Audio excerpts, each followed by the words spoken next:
exposure to gold ETFs as a percentage of total ETF exposure in the United States today is only about 25%, that which it was between that period of 2009 and 2011, telling us that there is a lot of money still to come in.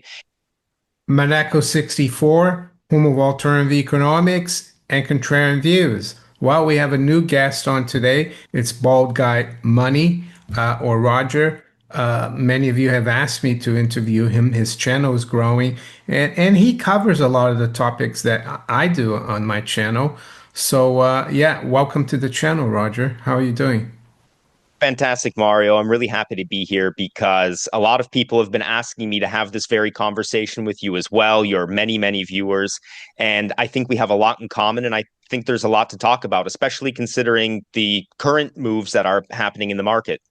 That's right, especially in the precious metals, but also the economy. Maybe you can give us a little bit of color on your background and why you decided to start your channel.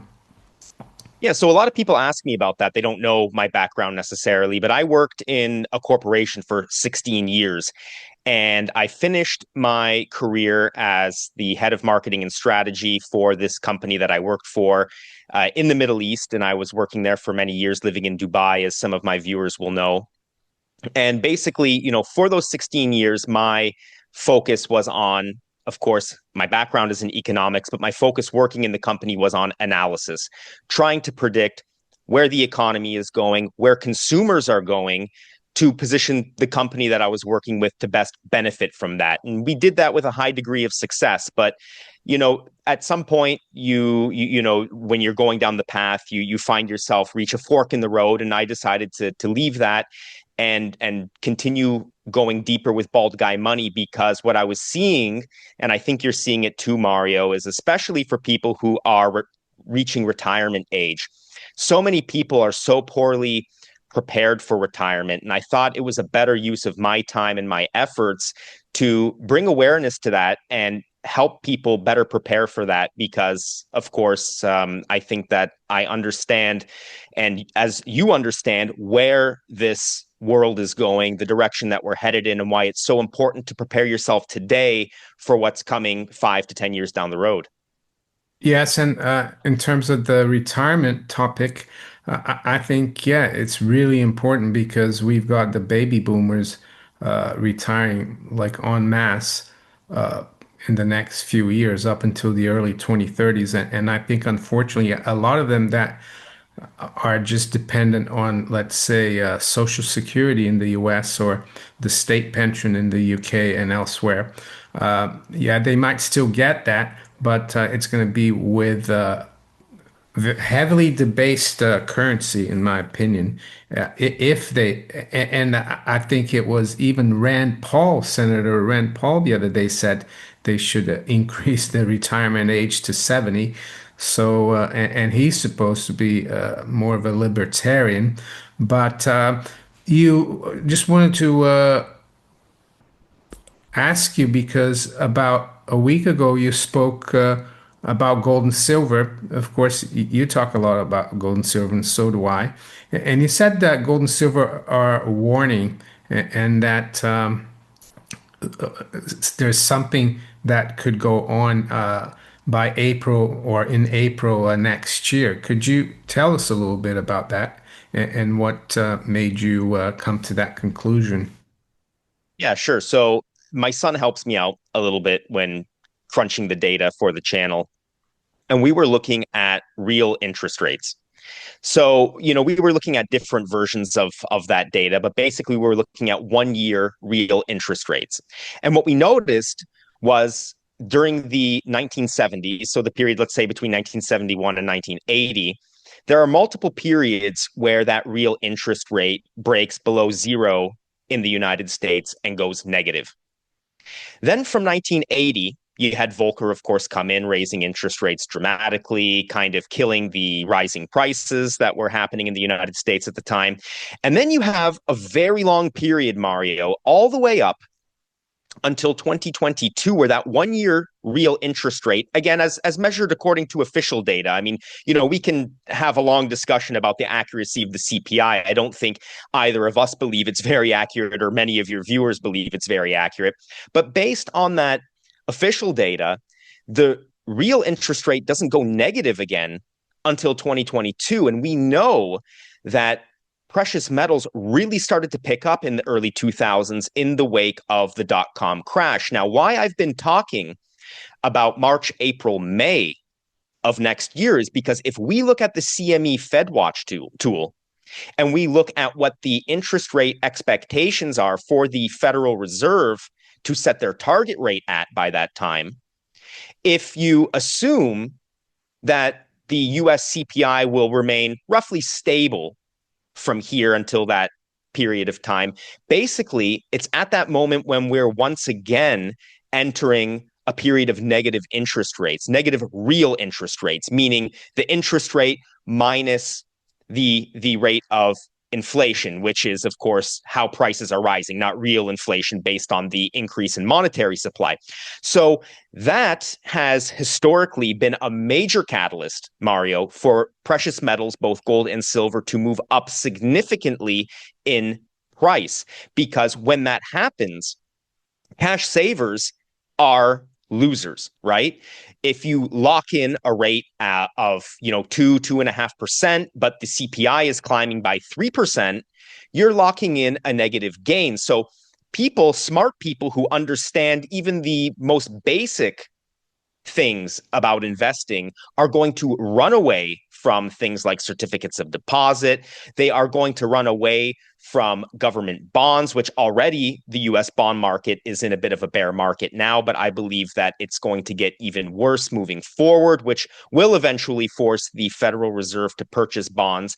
And that really, Mario, is going to be the catalyst. And I think that once we reach that period, once we reach that moment where those real interest rates begin to turn negative on an official basis, then we are going to see the next move into precious metals. And if you look at, because, I think a lot of people are thinking that precious metals have already been overbought. The big run we've seen is already the top in the market.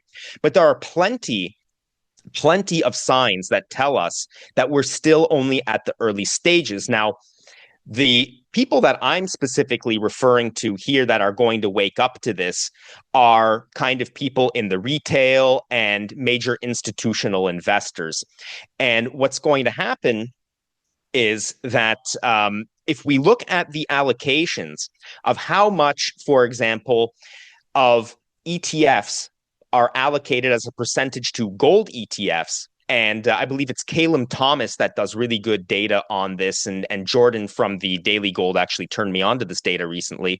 We see that the exposure is far, far, far, far lower, Mario, than it was in the period between 2009 and 2011. In fact, exposure to gold ETFs as a percentage of total ETF exposure in the United States today is only about 25% that which it was between that period of 2009 and 2011, telling us that there is a lot of money still to come in. And if I can just finish up this point, the reason why I didn't mention the central banks is because, Mario, they've already woken up to this. They've already been scaling in at a very fast pace into gold, especially some of the major central banks. Now, one thing that I've been recently talking about and plan on building on more in some of my content is this game theory that surrounds gold, because as these big players are the first movers, these bigger, larger central banks are the first movers, what's going to happen essentially is other central banks are going to realize where the game is moving, and it's going to accelerate as new central banks come in and start buying gold again. Now, we've seen a recent example of that with the South Korean central bank announcing that they're going to buy gold for the first time since 2013, because, of course, even central bankers are not, what can I say, they're not immune to FOMO, fear of missing out. And when their counterparts at other major central banks are stacking gold at a very fast clip, they do not want to be left in the dust. And this rebalancing of central bank reserves is only just beginning as well. And I believe that moving forward, we're going to see more central banks, new central banks that either do not have gold or have not purchased gold in a long, long time start to purchase it again.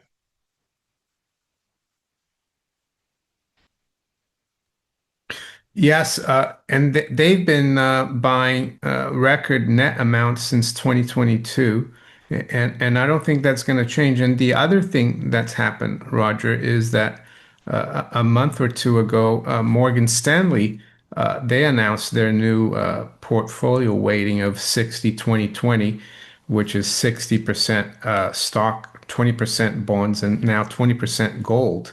And I think other Wall Street institutions, they're going to follow suit. I personally think it should be 60% gold and 20 the rest.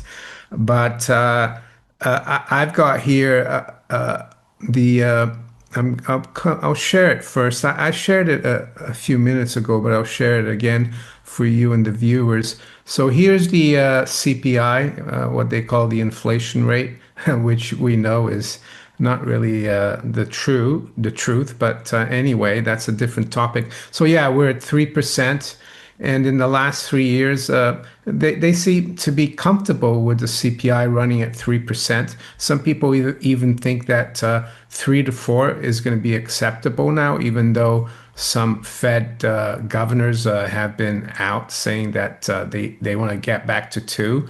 But and then you've got the 1 year T-bill rate. I guess that's the one you're looking at, and we're very close to 3%. So if they cut a few more times, I mean, like you said, we're going to be very close to zero. And I think the smart investors, Roger, they realize that the currency is devaluing a lot faster than at just 3%. So I think for all intents and purposes, even though it's important that the official numbers are looked at, we already have negative real rates. And yeah, so that's interesting. So this Fed Watch is telling you that yeah, it's on the C, isn't it on the CME exchange? Yeah, the CME Fed Watch Yeah, tool. is telling you it's going to be probably around 2.5, 3, or something. The Fed Tell fund. it's saying Or basically between 3 and 3.5 yeah, yeah. by So March. yeah, yeah. So and yeah, so I agree with you about gold. It's always been the way, and I've been involved in gold since '02. And people are always concerned that it's too high. Oh, it's too high. I'm gonna wait, and they never get involved. And it was too high at $400, at 1,000, and now here we are at 4,000, $4,000. So staying on gold. You recently also talked about the FOMC decision last week and the future of gold and silver. Could you go over what you meant by that?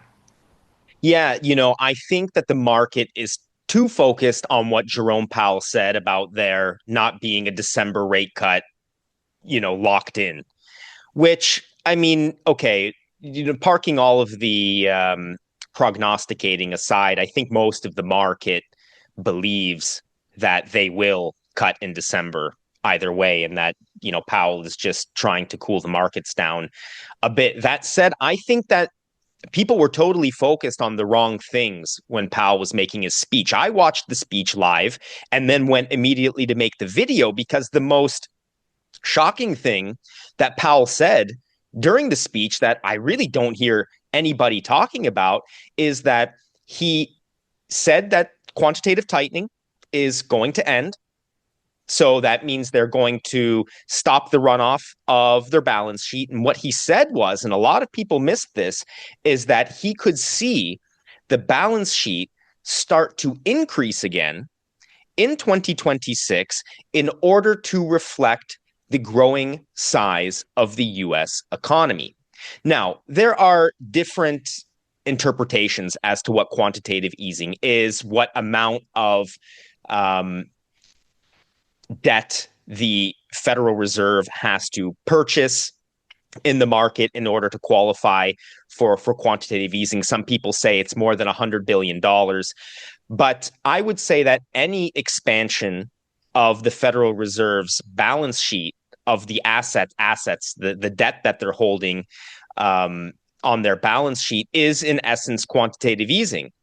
And Powell himself said during his, it was about a 1 hour, maybe 40-minute speech, um, that they were going to do that in 2026. And I think a lot of people really missed that part of what he was saying, because for me, with the M2 money supply, already now we're making new records with respect to M2 money supply. It's really skyrocketing. We know that on last Friday, October 31st, the Federal Reserve injected nearly $30 billion into the repo market. We know what direction this is going in. And eventually, if there is some kind of tightness on the market, we're seeing a little bit of a pullback today in the markets. I think that the institutional investors are getting a little bit scared. The Federal Reserve is without a doubt going to step in. And I think that's what Jerome Powell was foreshadowing, was that they are going to begin expanding their balance sheet again, which in my definition of it means quantitative easing, which is, of course, on top of negative real interest rates and record M2 money supply, as you just showed, is just another thing that is bullish for the precious metals. Yeah, I agree 100%. And I've got a chart here as well from the Fed themselves of the Fed's assets on Mm-hmm. total assets on the balance sheet. And like from, they don't go further back than '02, but you notice from '02 to like until the crisis in '08, that balance sheet, yeah, it rose a little bit, but it was pretty flat. And even here, if you look at it from 2014 to 2018, where the economy was growing, it was flat. So yeah, I listened a little bit to that press conference. I actually maybe I remember hearing that, but I didn't. It didn't really strike me as that important. But I agree with you that that seems to be a brand new kind of reason to do QE to match the size of the economy. It doesn't make any sense to me. If anything, it's just very inflationary. Yep, but keep that image up if you can, Oh yeah, because let me get it back up. there's something else I want to point out that I discussed in my last video on YouTube. Is you see that there was actually a quantitative tightening program from about 2018 to July 2019, which is when it was officially ended, the quantitative tightening program.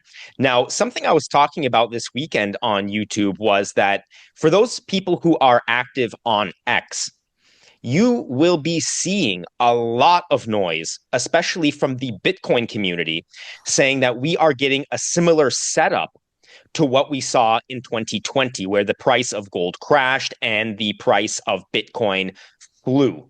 Okay, there are a lot of people showing these charts. There's been a lot of chatter about it on X. What I think in reality we're seeing, and I was breaking down the way it looked in 2019 with the charts, is once the Fed announced the end to their quantitative tightening program, what we saw was a significant rise in the prices of both gold and silver, and a marked decline in the price of Bitcoin. Because, of course, once you end the quantitative tightening, from my point of view, it takes away a lot of the volatility that Bitcoin and Bitcoin traders thrive on. And what I was talking about yesterday on X, and I made a reply to one of Peter Schiff's posts, was if you look at a chart for Bitcoin, Bitcoin, in fact, right now, as we're even recording this, is below the December 17th, 2024 intraday high that it had reached, which was around $108,000 per Bitcoin. Now we're already declining off of that, meaning that Bitcoin momentum is clearly, I would say, dead. which is something that it thrives on in order to build interest to get new money into it. And I don't think that there's really any new money, at least for the foreseeable future, until it experiences a major crash, that's going to be coming into that environment, into that, let's call it a asset class. Whereas with gold and silver, you have a steady pipeline of new, fresh money that is going to continue entering, specifically in the case of gold, with respect to central bank gold buying. So, this is something that I think all of your viewers really need to understand, because I appreciate the fact that we made a high for gold, um, and we've come down off of that high significantly. The same thing for silver, but again, we saw something very similar to this in October and November of last year. And I remember the numbers for silver much better than I remember them off the top of my head for gold, but we had reached a very critical resistance level for silver at $35 an ounce last October, after which we had a pullback. And what were people saying then, Mario? They were saying it's the end of the precious metals bull market.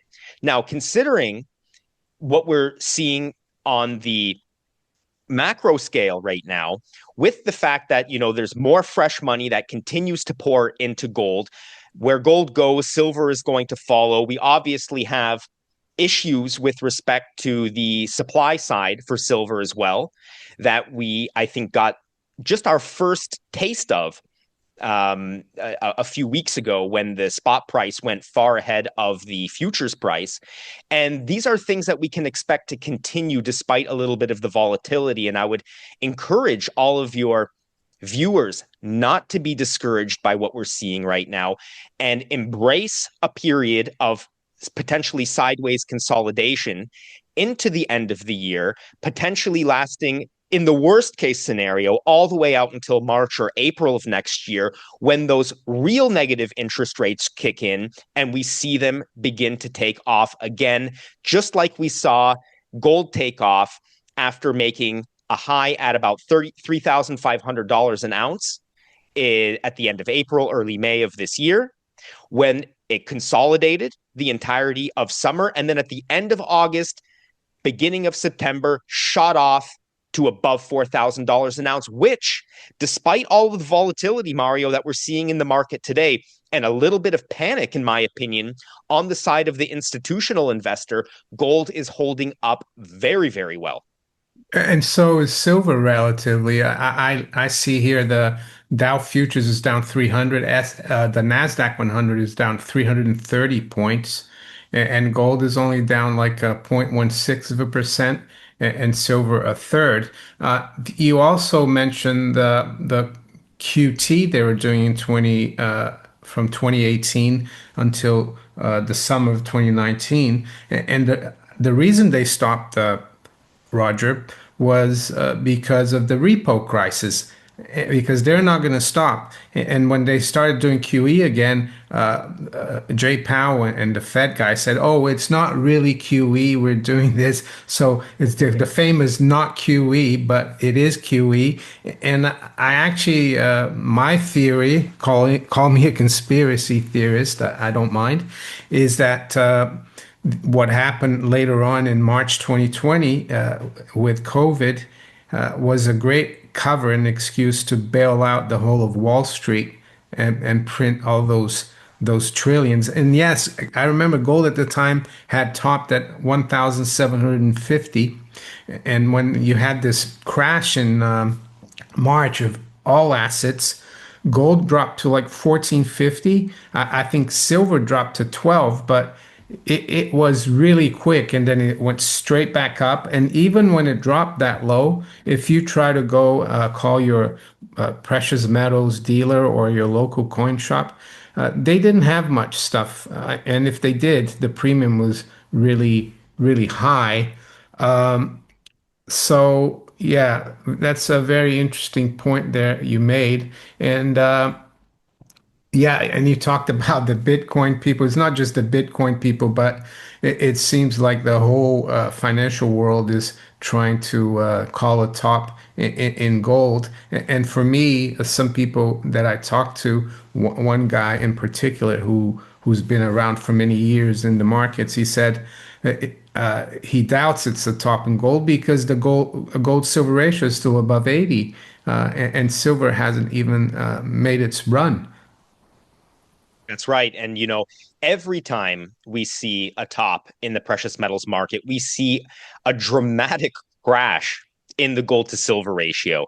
And, I'm maybe a bit more conservative than other people in the precious metal space. And, coming back to what we talked about at the beginning of the video with respect to my background, my background wasn't in precious metals. I started stacking precious metals in 2008.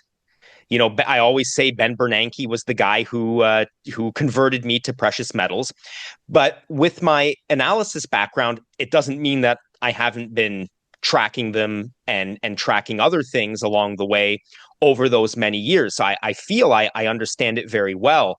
And where I differ versus other people in our, it's a very small world. It's a very small space, this precious metals kind of content creator world. But where I feel that I differ is that, yes, I am expecting a major crash in the gold to silver ratio, but I'm not expecting necessarily a crash like some of the content creators say, like where we're going to see a 10-to-1 Or ratio even or 1 to 1. I think that's just wishful thinking. And believe me, as somebody who has a lot of physical silver on hand and owns a lot of the silver mining companies, nobody would like to see that more than I would, Mario. But, what I say when, preparing, especially because retirement is a big part of my message, you have to plan for the worst case scenario. You should never plan for the best case, the optimistic scenario.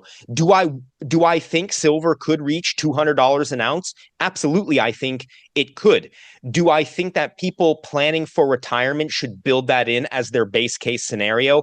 Absolutely not. I think you should be building in far more conservative numbers into your retirement figures in order to set yourself up to simply live a better life in that retirement. Nobody's ever gotten mad at me for under promising and over delivering. But how many people in our space, Mario, have been over promising for a long, long time and have never been able to deliver on those promises? So, for your viewers, if anybody's wondering where I think the gold to silver ratio can crash to, that would be a signal of the market top. And again, take this with a grain of salt because I am a conservative voice in the space.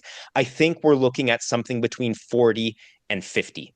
And that is realistically where I think, and the reason why I think it's going to be higher than it has in the past is simply because all of this central bank catch up buying with gold is skewing the gold to silver ratio naturally a little bit higher. And that is ultimately why.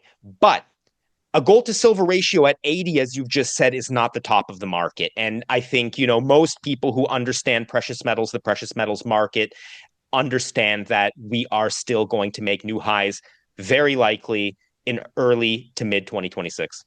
Yeah, I'd be happy with that 40 to 50, and even 30, which was the level back in 2011. And who knows, maybe central banks will start looking at silver, but right now they're looking at gold. I wanted to show you because you said last year as well, gold, and I remember it well because yeah, I have this. Let me make it bigger here. I've got this chart that I've been looking at a lot, and this is taking the high from 1980 and the high from 2011. And actually, I drew this line before we even broke this line, and I thought to myself, well, this area around 2,700, that's going to be a really big resistance. And we got through it last year. We went up to like almost 2,800 by the end of October. And then we dropped below it and retested that line. But then, for a couple of months. And then by the end of the year, beginning of the year, gold started taking off again. And it seems like the same kind of pattern. It might take a little longer or a little less. Who knows? When people ask me, is the correction over? I think the thing to think about, once we make a new high, then it's over. It's really easy. Trying It's a to good way to think about speculate it. whether it's over now or next week, it's really tough. Yeah, and I remember it so well because I lost a lot of people on my Patreon at that time, people who had only just started getting into mining stocks at that point, and they were very upset. They said, that I'm watching the S&P 500 go up and these mining stocks are falling. Your investment thesis is incorrect. And I said, listen, you cannot you cannot underestimate the strength of some of these technical resistance points, because as strong as the macro is in driving things over the mid to long term, a lot of the short term movement, Mario, happens around these key technical levels. And I'll tell you, I took heat just about a month and a half ago when I said the $50 level for silver was going to be a lot harder to get past than what people were thinking it was going to be and what people were saying it was going to be. And people were really leaving. And listen, the majority of my viewers are overwhelmingly supportive and positive in the comments section. Don't get that wrong. But very well, sometimes as a content creator, those rude, angry comments, they stick with you sometimes. And, many people were saying, no, silver is just going to blow past 50. It's never going to look back. And, what we're seeing is the strength over the short term of those technical levels. And that's why I say over the short term, take into account these technical analysis levels, because there are a lot of traders, and I use specifically the word traders, who are positioning their short-term trades around that, and they have impact on the overall trajectory of the market over the short term. That said, you need to zoom out as well and understand that, looking at the macro situation with supply issues on the side of silver, with central banks coming in to really, I would say, improve the health of their central bank reserves, you have a steady flow of bullish indicators that are all pointing towards higher precious metals prices. So, we just need to get through this period, whether it lasts, only November and December, or whether it lasts into early 2026, we'll see. But we will get past it, just like we got past the October November pullback. Yeah, I agree. And I'll bring back that chart because, yeah, so it feels a little bit like then, and it was around the same time of the year, in early November. So gold had gotten up to 27.90 and it dropped to a low of 25.36. So it's like an 8% correction. And the other thing I'd been looking at, Roger, was this move here, technical move from the beginning of the year from 2600 to basically 3500. And then we had a consolidation. And once we broke out and we were around here, there are a lot of people calling tops, oh, 3700 is going to be a top and so on. But I said, I don't see any resistance up until 43, 4400, mainly because I took the distance from here to here and I extrapolated it here, and it gave me actually the top. So I'm not surprised. I was surprised about the strength of the sell-off. I'm sure a lot of bullion banks use that as an opportunity to smack the price. But I've just done the calculation. This correction has been about 11.2% from the high 43.80 to the low of 38.86. And I think historically, going back to the early 2000s, because there's always been these corrections, and they're really painful and they raise a lot of doubt. They've been around 8 to 11%, 10% or thereabouts. So maybe the bottom is in. When we're going to take off again, like you said, it's difficult to say. But the fundamentals are all still haven't changed. I haven't seen politicians get religion, monetary religion, and stop spending less. And I haven't seen as well, Roger. a willingness here in Europe and in the US to spend less money in the military and things like that? Is that the way you see it too?